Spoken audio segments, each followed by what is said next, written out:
With parsing, remember, when we're looking at a verb in Greek, we're looking at a verb, we have to find certain elements about that verb. Because when we discover those elements, it makes the translation of that verb way more easier because you see all the little nuances in it. So, remember, we have tense, voice, mood, and then finally you have your person and your number, right? So it's either first, second, or third, singular or plural. So we've kind of established that on this side. So, and this is always, to me, the most important part to remember when you're doing your verbs, right? So tense, okay, let's review this. With tense, we have what we call time of action, but there's also what is called kind of action. Do you remember the fancy schmancy way of talking about kind of action? We called it verbal aspect. Verbal aspect. So the way in which you look at this verb. So in Greek, they asked two questions about a verb. They said, when is it happening and how is it happening? And from what we can understand, probably when something happened was not nearly as important to them as how something happened. Okay? And so, of course, they want to know when, but once they got the when part out, they're like, okay, but how? You know, and in the Greek, the verb itself will give you a lot more of that information. And of course, surrounding context will do that for you. So, with this kind of being something we want to keep our eyes out for, remember we have three different types of aspect. We have the default, which is aoristic aspect. Then you have imperfective aspect. And then you have the perfective aspect. Okay? So remember, this again, this one right here, that is our to be expected everyday aspect. Okay? You have a question? Yes. Yeah. Pluperfect. Pluperfect falls in the realm of perfect. Okay. Because it's the perfect of past time. Okay. I wasn't sure. Yeah. So with aoristic, what we're going to do is we usually indicate that by just putting two parentheses and putting nothing in the middle of it. We're not drawing attention to this verb. So when we see a verb and it's set in the aoristic tense, so like an aorist verb, makes sense? When you look at that verb, you're not supposed to really pay any attention to it. It just helps kind of move the story along. And narratives are filled with that. You know, he walked here, he jumped over here, blah, blah, blah, blah, blah. It's just you're moving the story along, right? But then you get to something, if you come outside of the aoristic tense or aoristic aspect, it's something to take notice of.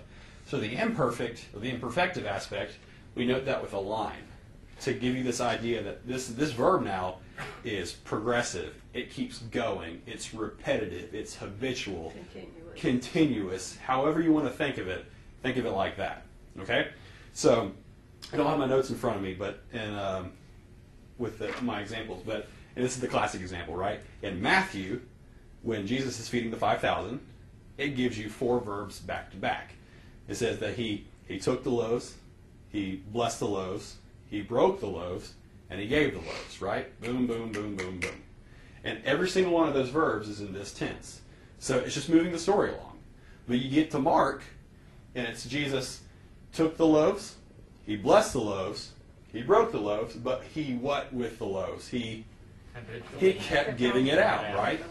And so it's like you can see the miracle happening in Jesus' hands. He broke the bread, and it just never stopped coming out of his hands. Some ways you can actually translate, or he began to give out the bread. But even that idea there, like, when did it stop? It doesn't tell you, you know? So that's kind of the cool thing with the verbs here. And then you have the perfective aspect, which you're going to note with a dot. So remember, that's the idea that the action took place in the past and was completed, but the results of that action are still felt in the present. So an action that took place in the past and was completed, but the results of it are still felt in the present. And an example of that, again, is like somebody asks me, do you work at Chick-fil-A? And I can say to them, I worked at Chick-fil-A for 4 years. The way I said that would indicate that I used to work there, but I don't anymore. But if somebody says, do you work at Chick-fil-A? And I say, I have worked there for 4 years. That implies that I've completed that 4 years, but I'm still what? I'm still working there. So that's kind of the idea of the perfective aspect. So you have those. So again, time of action and kind of action. And kind of action is usually what we tend to focus on. And remember, for you guys that have taken 102 already and are repeating it, and for you guys that are taking it for the first time, give you the heads up. When we get outside of the indicative mood, because we've been in the indicative mood for like forever, right? When we get outside of that, time of action isn't even on the table anymore. There's no way to talk about time outside of the indicative mood. So everything has to be this. So that's something to be looking out for. Then we have the active. No, what am I doing? Jumping ahead is what I'm doing.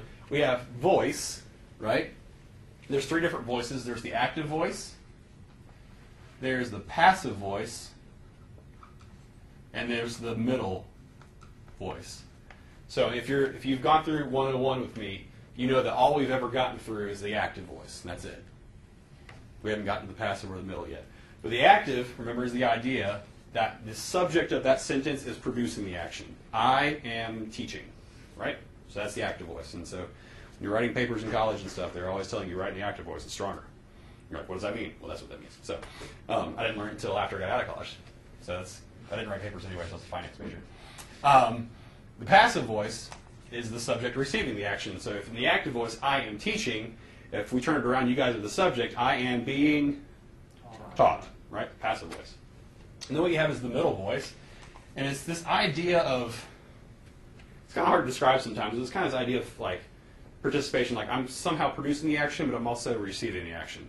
So, I call up my friend David, and he doesn't answer the phone, but his wife Nikki does. And I'm like, hey, can I talk to David? No, he can't talk to you right now. He's shaving.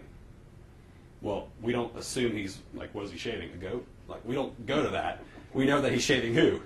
Himself.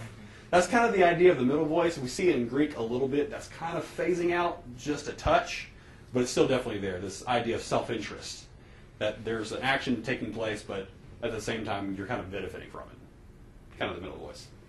And then we have mood. And for right now, I'm just going to write IND for, what does that stand for? The indicative mood. And the indicative mood, remember, is the mood of what? Fact. Fact or reality or perceived fact or reality, right? Because anything that is said in the indicative mood, we're assuming that it's factual. We're assuming that that is true to life, right? And why I say perceived, because somebody can say something that sounds like fact, but they're dead wrong. So that's kind of the idea of the indicative mood. And in a few lessons, actually, the next lesson, no. In like 5 lessons from now, we'll be outside of the indicative mood again. But when you're outside of the indicative mood, verbs aren't tied to reality anymore. That's why there's no such thing as time with them.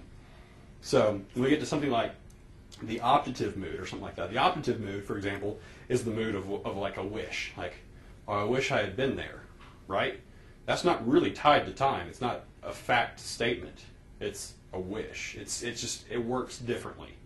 And so we'll see examples of that. But for now, the indicative mood, the mood of fact or reality or perceived fact or reality.